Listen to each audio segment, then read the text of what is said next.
Alhamdulillah alladzi idza rahima 'abdan anzala ilaihi al-barakat wa dha'afa ilaihi an-ni'mat. Asyhadu an la ilaha illallah wahdahu la syarika lah syahadatan hiya min afdhali syahadat. Wa asyhadu anna sayyidana wa habibana wa maulana Muhammadan abduhu wa rasuluhu sayyidus sadat. Allahumma salli wa sallim wa barik ala sayyidina wa habibina maulana Muhammad wa alihi al-qadat wa sahbihi wa tabi'ina lahum ila yaumil miqat. Amma ba'du, fa usikum wa nafsiya bi taqwallah. Ittaqullaha innallaha ma'al muttaqin. Qala Allah ta'ala wa huwa asdaqul qailin. Ya ayyuhalladzina amanu taqullaha wa kunu ma'as sadiqin. Shadaqallahul azim. Yang mulia para habaib, keluarga besar, keturunan, zuriat Nabi kita Muhammad sallallahu alaihi wasallam, khususnya Al-Habib Muhammad, Al-Habib Ibrahim, Al-Habib Farid, Al-Habib Idris, Al-Habib Alwi Ba'bud, dan juga sahibul majlis yaitu Al-Habib Alwi bin Yusuf Ba'bud, dan para habaib yang lain yang dimuliakan oleh Allah Subhanahu wa taala. Yang mulia para alim ulama, para guru-guru agama, pewaris ilmu Nabi kita Muhammad sallallahu alaihi wasallam. Yang terhormat Bapak pejabat pemerintah, khususnya Bapak Wali Kota Bapak Haji Ibnu Sina beserta jajaran beliau, Gubernur Kalimantan Selatan di Rumah Sidin. Mudah-mudahan para pejabat-pejabat kita dimudahkan urusan-urusan mereka dalam rangka berkhidmat kepada masyarakat. Amin ya rabbal alamin. Para hadirin kaum muslimin dan kaum muslimat yang dimuliakan oleh Allah Subhanahu wa taala. Assalamualaikum warahmatullahi wabarakatuh. Alhamdulillah, kita bertahan malam ini sama-sama bergembira untuk merayakan hari kelahiran Nabi kita Muhammad sallallahu alaihi wasallam, perayaan milad yang ke-1496. Tidak terasa 12 Rabiul Awal telah berlalu 14 abad lebih. Tapi alhamdulillah kita termasuk khalifah-khalifah Nabi kita Muhammad sallallahu alaihi wasallam, sebab beliau bersabda, Allah marham khulafai, qalu wa man khulafauka ya Rasulullah, qala alladzina ya'tuna min ba'di wa yu'minuna bi wa lam yarawni, atau kama qala Nabi sallallahu alaihi wasallam. Ya Allah, kasihilah khalifah-khalifahku. Sahabat bertanya, siapa khalifah-khalifah pilihannya Rasulullah? Rasulullah menjawab, orang-orang yang datang setelah aku, mereka beriman kepadaku padahal mereka tidak melihat aku. Maka alhamdulillah kita bertahan jauh dari zaman Nabi, tapi kita beriman kepada Nabi kita Muhammad SAW. Bahkan lebih-lebih daripada itu, mudah-mudahan kita dimasukkan orang-orang yang selalu mencintai Nabi kita Muhammad dan memuji Nabi kita Muhammad. Karena memuji Nabi kita Muhammad itu adalah mengambil contoh dari Allah Rabbul Alamin. Pertama, yang memuji Nabi kita Muhammad yang tidak ada awal dan tidak ada akhirnya, yaitu Allah Rabbul Alamin, dengan firman Allah Subhanahu wa taala, wa innaka la'ala khuluqin azim. Al-Quran adalah kitab Allah Subhanahu wa taala yang diturunkan kepada Nabi kita Muhammad dan tidak ada awalnya dan tidak ada akhirnya. Karena kalam Allah itu bersifat qadim dan bersifat baqi. Dan itu adalah pujian Allah Subhanahu wa taala yang tertinggi. Siapapun yang memuji Nabi kita Muhammad tidak mungkin lebih tinggi daripada pujian Allah Subhanahu wa taala Rabbul Alamin. Jadi kita bertahan ini mengumpati Allah, mengikuti contoh yang paling agung yaitu Allah. Tatkala Allah memuji Nabi kita Muhammad, kita pun memuji Nabi kita Muhammad sallallahu alaihi wasallam.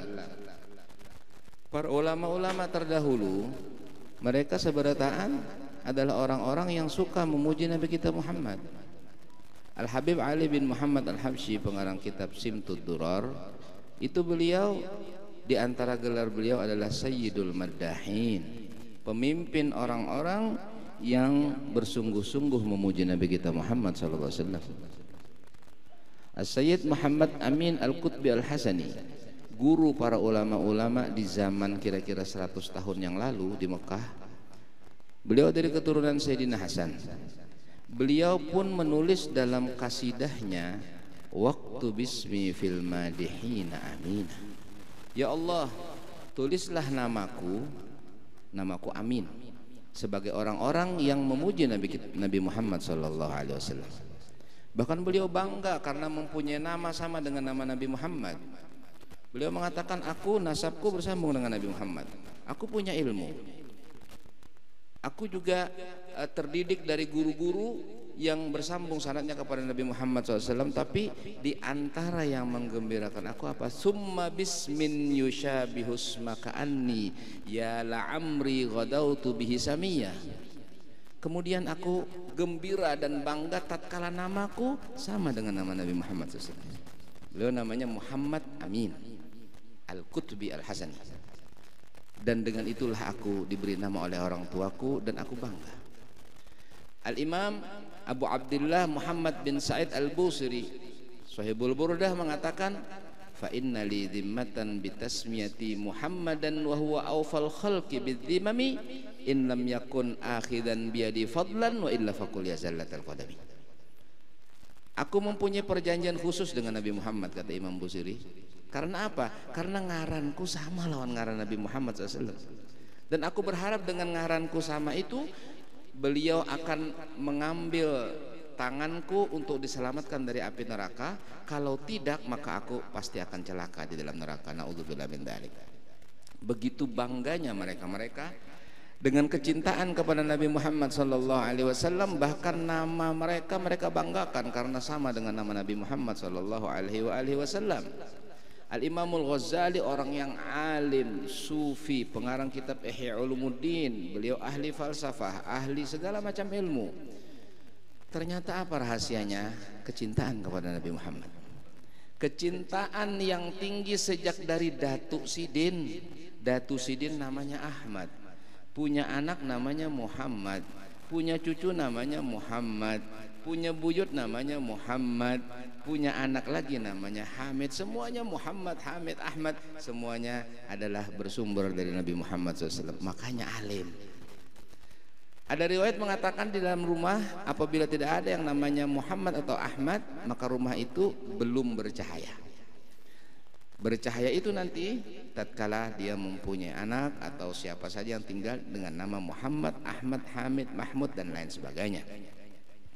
Nama-nama Nabi kita Muhammad SAW itu banyak. Ada yang mengatakan 300, ada yang mengatakan 1000. Al-Habib Alwi Al-Khirit, muhaddis, seorang ahli hadis, dalam kitab beliau Ghurarul Baha'id Dawi yang meninggal pada tahun 950 Hijriah, beliau mengatakan ada 300 nama dan aku menulis sebahagiannya. Beliau menulis ada nama Nabi Muhammad yang tertulis dalam kitab Injil Mabda Maidah. Ada nama Nabi Muhammad yang tertulis dalam kitab Taurat Farqalita. Ada nama Nabi Muhammad yang tertulis dalam kitab Zabur Ahid. Ada nama Nabi Muhammad yang disebut sebagai Mudmud. Ada nama Nabi Muhammad Hirzaqil dan lain sebagainya. Ini adalah nama-nama dengan bahasa-bahasa yang lain, tapi semuanya artinya sama, Muhammad Ahmad sallallahu alaihi wasallam. Itu persiapan Allah untuk mengagungkan 12 Rabiul Awal, untuk memunculkan 12 Rabiul Awal. Ribuan tahun sebelumnya Allah sudah menyebutkan tentang nama itu. Jutaan tahun sebelumnya Allah telah menggandengkan namanya dengan nama itu, sehingga Nabi Allah Adam alaihissalam tatkala dia bebuncalak, tatkala sidin sadar, tatkala sidin diciptakan sama Allah, pertama kali yang beliau lihat adalah pintu surga. Kemudian ternyata yang mengherankan Nabi Adam, di pintu surga itu tertulis La ilaha illallah Muhammadur Rasulullah. Beliau kenal Allah, tapi beliau tidak kenal Muhammad. Beliau bertanya kepada Allah, ya Allah, siapa itu Muhammad? Kok begitu hebatnya nama orang ini? aku tidak mengenalnya, sehingga namanya bergandeng dengan lawan ngaran pian. Allah berfirman, ya Adam, Muhammad adalah kekasihku, dan dia itu adalah salah seorang daripada keturunan engkau, tapi beliaulah yang terafdal daripada seluruh alam semesta. Allah Subhanahu wa taala menciptakan nur dan diberi nama dengan Muhammad, Nuru Muhammad sallallahu alaihi wasallam. Dan itu adalah nabi kita. Kita diberi keutamaan oleh Allah tatkala kita dijadikan umat Nabi Muhammad. Al-Imam Al-Busiri mengatakan, busyra lana ma'syaral Islam inna lana minal inayati ruknan ghaira munhadimi lamma da'allahu da'ina li ta'atihi bi akramir rusli kunna akramal umami. Kabar gembira bagi kita wahai orang-orang Islam, karena kita mempunyai keagungan yang besar di sisi Allah Subhanahu wa taala. Tatkala nabi kita disebut sama Allah sebagai akramur rasul, paling mulia rasul, maka kita menjadi paling mulia umat sallallahu alaihi wasallam. Semua kebaikan di alam semesta, semua keindahan, semua cahaya, semua sinar, semua kesuksesan tidak mungkin akan betul-betul sukses, indah, bercahaya kecuali kalau punya hubungan dengan Nabi Muhammad SAW. Fama min khuluqin fil bariyati mahmud illa wa huwa mutalaqqan an zainil wujud. Tidak ada budi pekerti yang mulia di muka bumi ini kecuali bersumber dari hiasannya alam semesta, yaitu Nabi kita Muhammad sallallahu alaihi wasallam. Dan itu adalah nabi kita. Sungguh sangat ketinggalan dan sangat tidak cerdas kalau kita sebagai umatnya justru kita mengikuti gerakan-gerakan, budaya-budaya, kebiasaan-kebiasaan orang lain yang menyimpang daripada kebiasaan-kebiasaan Nabi kita Muhammad SAW. Peringatan Maulid Nabi adalah satu-satunya peringatan hari ulang tahun yang wajib untuk kita laksanakan. Ulang tahunnya nggak usah. Boleh melaksanakan ulang tahun sekedar tasyakuran, jangan besar-besaran. Kalau ultah Nabi Muhammad kita bikin besar-besaran. Karena apa? Dengan kita bikin semampu kita, sekuat kita, akan dibalas puluhan kali lipat, ratusan kali lipat, bahkan ribuan kali lipat oleh Allah Subhanahu wa taala. Wa ma anfaqtum min syai'in fa huwa yukhlifuh. Apa yang kalian korbankan, sesuatu, tidak harus uang, tenaga termasuk, ilmu termasuk, waktu termasuk, jabatan termasuk, dan lain sebagainya, Allah yang akan ganti, asal semuanya dipersembahkan untuk Nabi kita Muhammad sallallahu alaihi wasallam.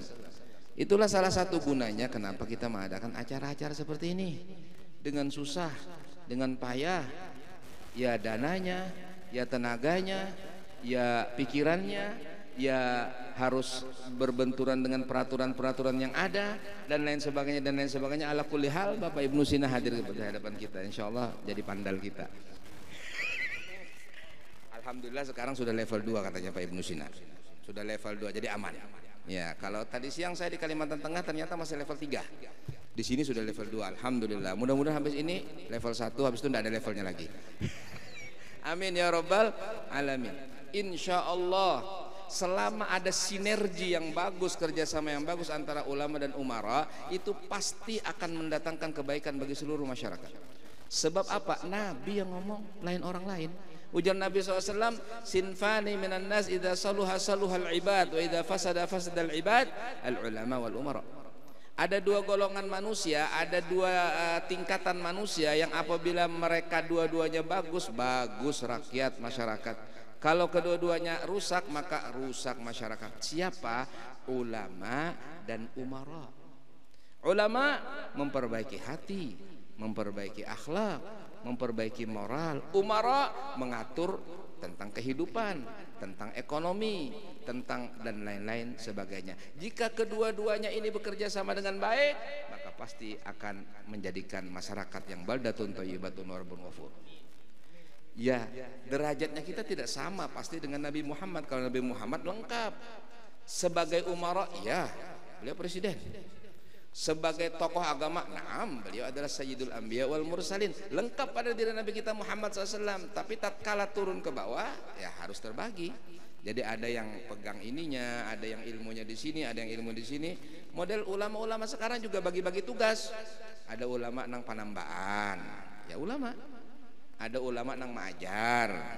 Ada ulama khusus membahas tentang mengobati yang kena sihir dan lain sebagainya. Ini semuanya manfaat dan ilmunya semua bersumber dari Nabi kita Muhammad sallallahu alaihi wasallam. Jadi masing-masing bekerja menurut bidangnya masing-masing. Kullun ya'malu ala syakilatihi wa rabbukum a'lamu biman huwa ahda sabila. Kalau pernah minta banyu jangan ada ulun. Ulun ya pesantren, majelis, minta banyu lawan orang lain. Sebenarnya kalau minta banyu lawan ulun, ya banyu di kolam itu ulun cibukakan. Karena ada nama-namanya kan. Ada masing-masing. Para habaib juga demikian. Ada yang berbisnis, ada yang mengajar, ada yang mendoakan, ada yang bergerak sebagai generasi muda, syabab alawiyin dan lain sebagainya. Ini semuanya menuju satu titik, menuju satu kerjasama untuk mengagungkan Nabi Muhammad sallallahu alaihi wasallam. Jika tidak gagal, di sini saya mengatakan, jika tidak gagal, ulamanya kalau tidak menuju Nabi Muhammad gagal. Umaroknya kalau tidak menuju Nabi Muhammad gagal. Orang kayanya kalau tidak menuju Nabi Muhammad gagal, pasti. Bukan ragu-ragu, pasti. Karena kegagalan itu bukan berarti tidak punya duit, bukan. Kadang-kadang ada orang kaya tapi sebenarnya dia gagal. Ada orang yang miskin sebenarnya dia berhasil. Kegagalan dan keberhasilan itu nanti di barzakh dilihatnya. Nanti di akhirat dilihatnya. Siapa orang kaya yang berhasil? Yang menginfakkan hartanya di jalan Allah Subhanahu wa taala dengan ikhlas, kapan kita lihatnya? Nanti di barzakh. Sekarang kita nggak tahu. Mana yang ikhlas kita nggak tahu, mana yang betul-betul tulus kita nggak tahu. Para umarok juga demikian, kita nggak tahu. Kita cuma husnudzon saja. Ada yang cari duit, ada yang cuma numpuk kekayaan, ada yang tulus karena ingin berkhidmat untuk masyarakat, ada. Kita nggak tahu kapan, tahunya nanti di barzakh. Ulama juga demikian. Makanya Imam Ghazali membagi-bagi ulama, ada yang amilin, ada yang ulama dunia, ada yang ulama akhirah dan lain sebagainya. Kapan kita tahunya? Nanti di barzakh. Jadi masing-masing kita bertahan ini sebenarnya mengumpulkan nilai supaya kita menerima rapot itu, karena jangan ada nang habang karena sakit kepala. Kalau pindah kada lulus akhirnya lolosnya naudzubillah ke neraka. Jadi kalau lulus dengan indah, dengan baik, kemudian distempel dengan kebaikan, ijazahnya bagus, maka akan berhasil. Semua dari kita sekarang ini adalah mengumpulkan sangu untuk akhirat bagi orang yang berpikir. Tapi kalau orang yang disibukkan dengan urusan dunia, tidak mau mikir ke sana, ya lain lagi. Seperti kata Imam Syafi'i, ya man bidunya hustaghal, wahai orang yang selalu sibuk urusan dunianya, qad gharrahu tulul amal, telah menipu dia angan-angan yang panjang. 3 tahun ke depan saya akan begini, 5 kalawasan, mesti esok mati. Esok aja kita belum tahu apakah kita masih hidup atau kada. Kenapa kita mikirkan 10 tahun ke depan? Tidak ada, terlalu panjang. Besok apa yang kita akan kerjakan itu direncanakan boleh, atau berencana sih boleh-boleh saja, tapi jangan menjadi angan-angan, karena itu akan menipu kita. Angan-angan kebanyakan dari syaitan, karena Allah menyebutkan dalam Al-Quran, ya'iduhum wa yumannihim wa ma ya'iduhumus syaitanu illa ghurura. Syaitan itu paling pintar membuat janji-janji di dalam hati manusia, membuat angan-angan, mengkhayal-khayalkan nyawa kena kayak ini, nyawa kena bisa begini, nyawa macam-macam sudah pandirinya. Tapi tidaklah janji-janji syaitan itu kecuali tipu daya belaka. Oleh karena itu, di antara ajaran tasawuf, jangan terlalu panjang angan-angan. Bukan rencana ya, rencana lain lagi. Rencana bagus untuk panjang, rencana 5 tahun, rencana 10 tahun, kada apa-apa. Tapi angan-angan itu tandanya orang yang punya angan-angan biasanya menghalalkan segala cara untuk mencapai angan-angannya. Itu di antara tandanya.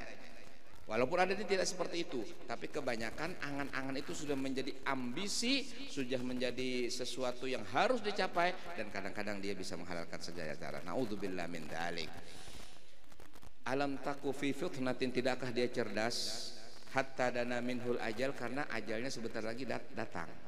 Al mautu atin an qarib, kematian sebentar lagi datang. Wal qabru sundukul amal, di dalam kubur itu cuma amal saja yang manfaat. Kekayaanmu tidak ada gunanya, jabatanmu tidak ada gunanya, ilmumu pun tidak ada gunanya. Kenapa saya katakan demikian? Karena ilmu kalau tidak diamalkan tidak ada gunanya. Ilmu itu malah akan menjadi madarat apabila ternyata tidak diamalkan. Ilmu itu akan menuntut orang yang punya ilmu. Kalau dia tidak mengamalkan ilmunya, kamu ini punya ilmu tapi kok kamu begini, akan dibegitukan nanti sama Allah Subhanahu wa taala. Jadi kita semua mempunyai tanggung jawab di hadapan Allah dan mempunyai jalur masing-masing. Yang terpenting bagi kita adalah saling bekerja sama satu sama lain untuk mendidik generasi yang akan datang menjadi lebih baik.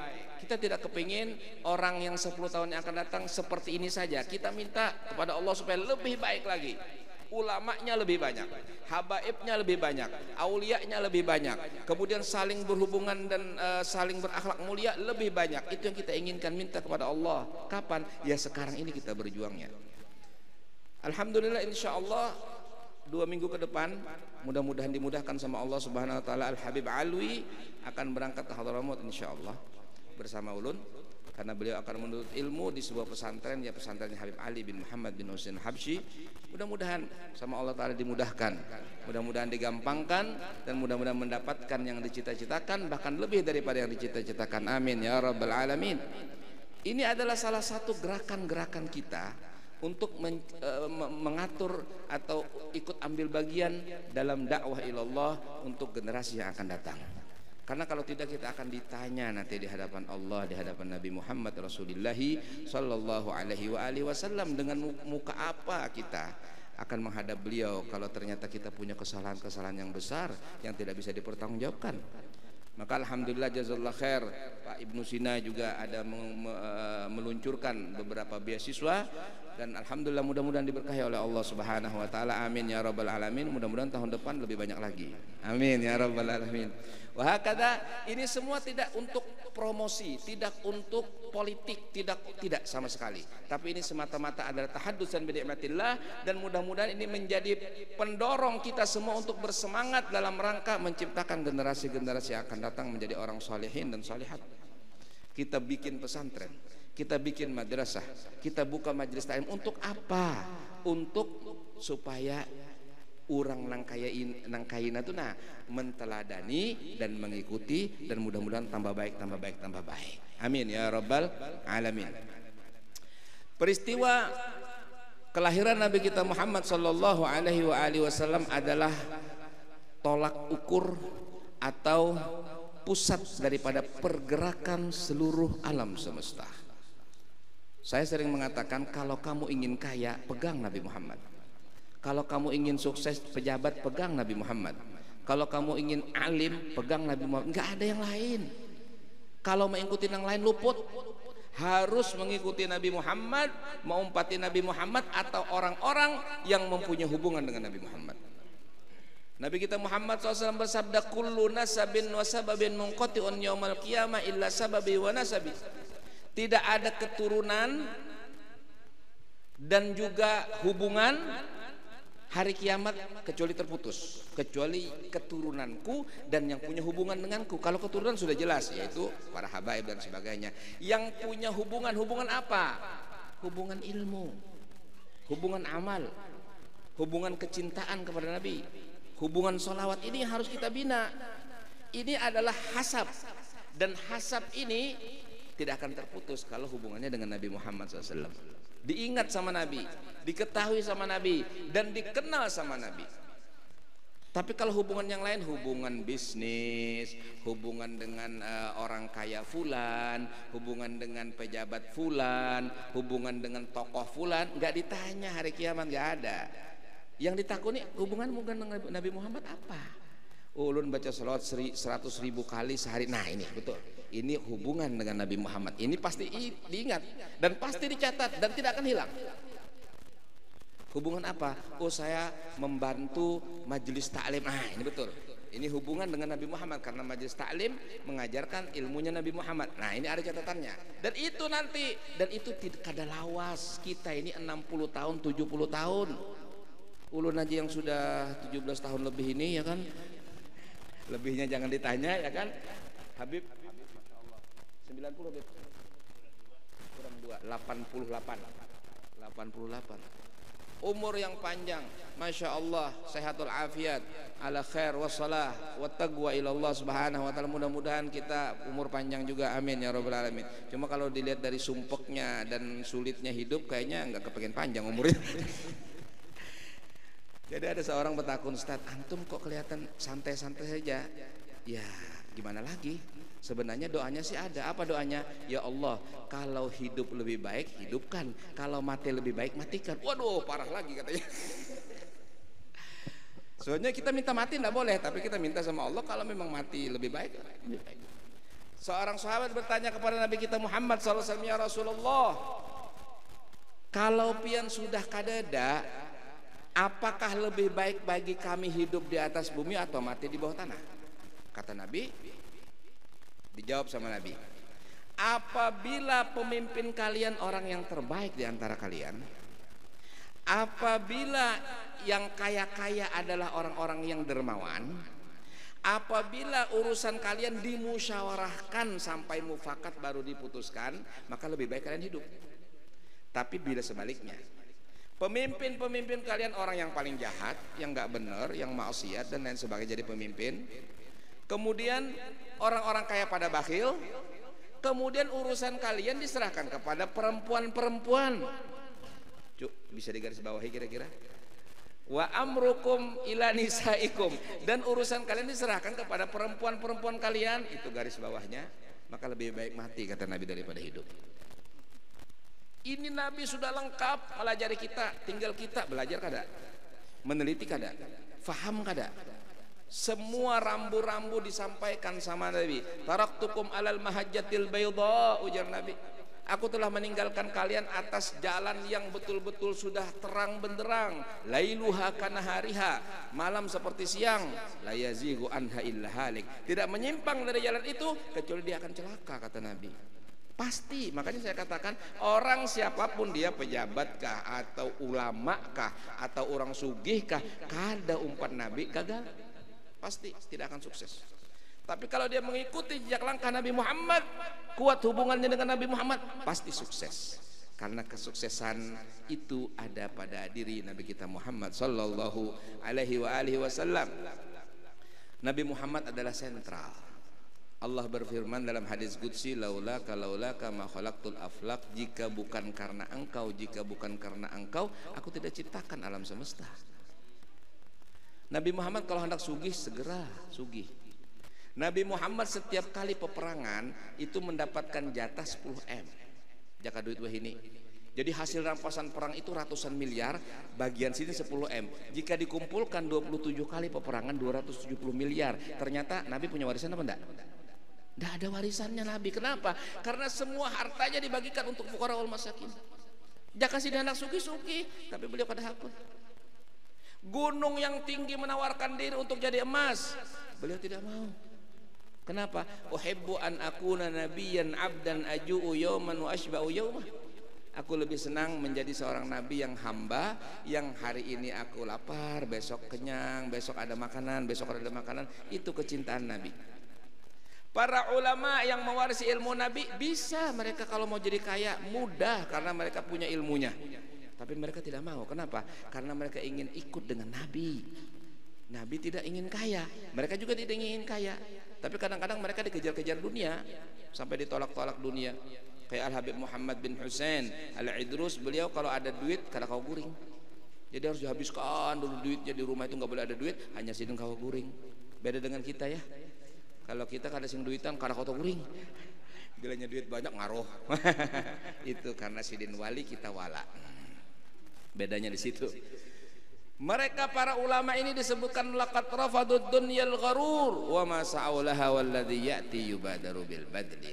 Mereka telah menolak dunia dan seisinya, dan apabila datang kepada mereka, mereka segera menginfakkannya di jalan Allah. Dia tidak mau pegang dunia. Saya tidak mau pegang dunia, tapi rekening saya ada isinya. Alhamdulillah. Ini semua adalah berkah Allah melalui Nabi kita Muhammad sallallahu alaihi wasallam. Makanya Allah berfirman dalam Al-Quran, ya ayyuhalladzina amanu taqullaha wabtaghu ilaihil wasilah. Wahai orang-orang yang beriman, takwalah kepada Allah, cari jalan. Jalannya apa? Nabi Muhammad, gak ada yang lain. Kalau kita tidak bisa langsung kepada Nabi Muhammad, siapa yang berguru dengan orang, yang berguru dengan orang, yang berguru dengan orang, yang berguru dengan orang, yang bersambung sampai kepada Nabi Muhammad sallallahu alaihi wasallam, atau yang mempunyai hubungan nasab silsilah darah dengan Nabi Muhammad SAW. Mereka ini adalah azimat bihim yadfa'ullahul balaya wa yakshifur razaya wa yusdi kulla fadlin wa ni'mati walaula humu bainal anami ladukdikat jibalun wa ardun lirtikabil khati'ati. Dengan adanya mereka Allah tolak bala, dengan adanya mereka Allah berikan keberkahan. Kalau bukan karena adanya mereka, niscaya akan digoncangkan gunung dan digoncangkan bumi karena banyaknya dosa-dosa kita. Alhamdulillah, para habaib masih banyak bersama kita. Kemudian para ulama juga ada di antara kita. Mudah-mudahan kita diberkahi oleh Allah Subhanahu wa taala. Amin ya rabbal alamin. Peristiwa kelahiran Nabi Muhammad tidak pernah terjadi sebelumnya dan tidak akan pernah terjadi setelahnya. Dipersiapkan ribuan tahun, bahkan ada yang mengatakan jutaan tahun sebelumnya. Allah yang mempersiapkan 12 Rabiul Awal. Diciptakan nur, disemayamkan 2000 tahun. Diciptakan dari cahaya nur itu arsy, kursi dan seterusnya. Kemudian diciptakan malaikat, diciptakan jin, diciptakan manusia dan seterusnya. Dititipkanlah nur Nabi Muhammad pada diri Sayyiduna Adam alaihissalam. Berpindah kepada Sayyidatul Hawa, berpindah kepada anak beliau Nabi Allah Syith, terus berpindah sampai ke Nabi Allah Nuh, Nabi Allah Ibrahim, Nabi Allah Ismail, kemudian sampai kepada Sayyiduna Adnan, Mudrikah, Huzaimah dan seterusnya ke bawah, Sayyiduna Qusay, Sayyiduna Hakim bin Murrah dan lain sebagainya, sampai ke Sayyiduna Abdul Muttalib. Abdul Muttalib kemudian kepada Sayyiduna Abdullah bin Abdul Muttalib. Sayyiduna Abdul Muttalib adalah orang tokoh yang istimewa. Dia selalu mendapatkan ilham dari Allah. Beliau selalu mendapatkan karunia di hatinya tentang apa-apa yang akan terjadi kemudian. Beliau beragama dengan agama dinun hanif, agama Nabi Allah Ibrahim alaihissalam. Pada waktu itu sumur Zamzam telah pampan 500 tahun lamanya, tidak ada Zamzam. Lalu kemudian generasi di zaman Sayyidina Abdul Muttalib tidak kenal dengan air Zamzam, tidak ada. Akhirnya beliau bermimpi pada waktu beliau tidur di Hijr Ismail, wahai Abdul Muttalib, galilah Thaibah. Apa itu Thaibah? Yang ngomong itu pergi, dia terbangun. Dia cerita sama temannya, temannya mengatakan kembali lagi kamu tidur, kalau memang itu adalah ilham dari Allah pasti akan datang lagi. Kemudian beliau tidur. Tatkala beliau tidur, ada lagi suara, ya Abdul Muttalib, galilah Barrah. Apa itu Barrah? Orang itu pergi, terbangun lagi. Besoknya kemudian beliau bermimpi lagi, disuruh untuk menggali, saya lupa namanya ketiga. Kemudian beliau bangun dan tidak tahu juga. Yang terakhir, yang keempat, baru beliau disebutkan galilah Zamzam. Di mana Zamzam? Aku tidak tahu Zamzam. Kakek Nabi tidak mengenal Zamzam karena Zamzam sudah 500 tahun pampan, karena lagi sudah. Zamzam itu adalah sumur, kata orang itu, di antara kotoran dan daging onta. Ada sarang semut di sana dan nanti akan ada gagak yang patuknya berwarna merah dan kakinya berwarna merah mematuk-matuk di sana. Terkejut. Hanya dia mengingat-ingat, memang dia mendengar dulu ada memang sumur di sini, tapi di mana? Karena tahu lagi sudah. Dan taunya waktu dia bangun, ternyata dia melihat ada sarang semut, ada gagak yang lagi mematuk-matuk, tapi mana kotoran dan daging onta? Ternyata ada orang yang lagi nyembelih onta, ontanya lepas. Ontanya lepas, berlari sampai ke tempat di Zamzam itu, kemudian baru dapat terus dipotong atau disembelih, sehingga akhirnya diletakkan sebelah sini bagian kotorannya, di sebelah sini bagian dagingnya. Di tengah-tengah itulah posisi sumur Zamzam, ditabuk sama Abdul Muttalib. ditabuk dengan anak beliau yang namanya Haris. Beliau baru punya anak satu. Diejek-ejek oleh orang Quraisy, kamu punya anak cuma satu, nanti kalau anak saya 10, saya akan korbankan satu untuk Ka'bah. Ternyata anak beliau 10 laki-laki semua. Yang terakhir adalah Abdullah bin Abdul Muttalib, ayah Nabi Muhammad SAW. Ceritanya panjang. Kemudian ditemukan di sana beberapa harta. Kemudian air Zam-Zam pun muncul. Setelah itu air Zam-Zam muncul, maka air Zam-Zam itu adalah miliknya Abdul Muttalib bin Hashim bin Abdi Manaf. Lalu kemudian beliau mempunyai anak namanya Abdullah. Abdullah kemudian dinikahkan dengan Aminah Az-Zuhriyah bulan Rajab, lalu kemudian mengandung Nabi Muhammad sallallahu alaihi wasallam. Rajab, Sya'ban, Ramadan, Syawal, Dzulqa'dah, Dzulhijjah, Muharram, Safar, Rabiul Awal, 9 bulan dilahirkanlah Nabi kita Muhammad sallallahu alaihi wasallam. Setiap bulan ditemui dengan malaikat. Setiap bulan didatangi dengan bidadari. Setiap bulan didatangi oleh Sayyidatu Maryam dan Sayyidatu Asyah. Setiap bulan Sayyidatu Aminah didatangi datuk-datuk beliau dari para nabi dan rasul, Sayyidina Ibrahim dan lain sebagainya. Semuanya menyabarkan Sayyidatu Aminah dan memberi kabar bahwasanya kelak engkau akan melahirkan Nabi akhiruz zaman sallallahu alaihi wasallam. Tatkala tiba malam 12 Rabiul Awal, Sayyidina Abdullah meninggal dunia di Madinah, kemudian melahirkan Nabi kita Muhammad SAW. Langsung sujud, langsung mengucap Allahu Akbar kabira, alhamdulillah katsira, subhanallah bukratan wa asila. Kemudian beliau memandang ke atas langit, memancar cahaya sampai ke atas langit, kemudian menyebar sehingga malam itu terjadi siang, bahkan lebih terang daripada siang dalam sekejap di malam 12 Rabiul Awal. Dan itu disaksikan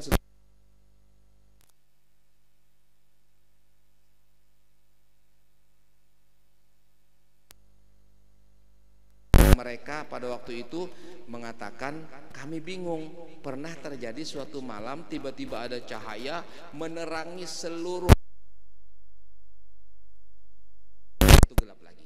Orang sana yang nyatat, orang Eskimo sana yang nyatat, menunjukkan bahwasanya agama Nabi kita Muhammad akan sampai ke seluruh alam semesta sallallahu alaihi wasallam. Nabi kita diletakkan di atas kain berwarna putih diselimuti dengan kain berwarna hijau. Kemudian turun malaikat Jibril membawa tulisan-tulisan diletakkan di bantalnya Nabi Muhammad sallallahu alaihi wasallam. Setelah Nabi Muhammad sudah agak berdiri atau sudah beberapa bulan, hilang tulisannya, itu dibawa naik ke atas langit sama Sayyidina Jibril. Tulisannya itu uidhu bil wahid min syarri kulli qa'im wa ga'id wa min kulli, dan seterusnya, panjang tapi saya tidak ingat, saya lupa. Nah, nanti kalau mau datang ke rumah. Jadi azimat itu ada. Nabi kita Muhammad pun adalah azimat.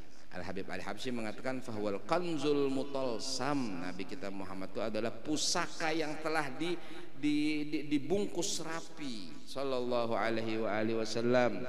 Oleh karena itu tatkala kita berdoa kepada Allah minta dikabulkan hajat, minta sugih, sebut nama Nabi Muhammad. Nabi Muhammad diberi sama Allah kunci seluruh hazanah alam semesta. Nabi Muhammad SAW diberi oleh Allah Subhanahu wa taala kunci seluruh alamul ghaib. Semuanya ada pada diri Nabi kita Muhammad sallallahu alaihi wasallam. Kesalahan terbesar tatkala kita mengagumi orang lain, apalagi itu adalah orang yang menyimpang dari jalannya Nabi kita Muhammad, padahal kita mempunyai Nabi Muhammad sallallahu alaihi wasallam. Mudah-mudahan Allah Subhanahu wa taala memberkati majelis kita, menambah kecintaan kita kepada Nabi Muhammad, menambah semangat kita untuk membaca salawat kepada Nabi Muhammad, dan menambah kita untuk selalu mengikuti, meniru apa yang ada pada diri Nabi kita Muhammad sallallahu alaihi wasallam. Mudah-mudahan hubungan kecintaan selalu erat antara kita dengan beliau sallallahu alaihi wasallam hari ini barzah sampai akhirat. Amin ya rabbal alamin. Terima kasih kita ucapkan kepada sahibul bait, sahibul majlis. Mudah-mudahan rumah ini diberkahi oleh Allah. Allah keluarkan dari rumah ini orang-orang yang salihin dan salihat yang akan memperjuangkan agama Nabi kita Muhammad Sayyidi Sadat. Amin ya rabbal alamin. Wassallallahu ala sayyidina Muhammadin wa alihi washabihi wa baraka wasallam. Alhamdulillah rabbil alamin. Terima kasih banyak atas segala perhatian. Mohon maaf atas segala kekeliruan dan kesalahan. Wabillahi taufik wal hidayah. Wassalamualaikum warahmatullahi wabarakatuh.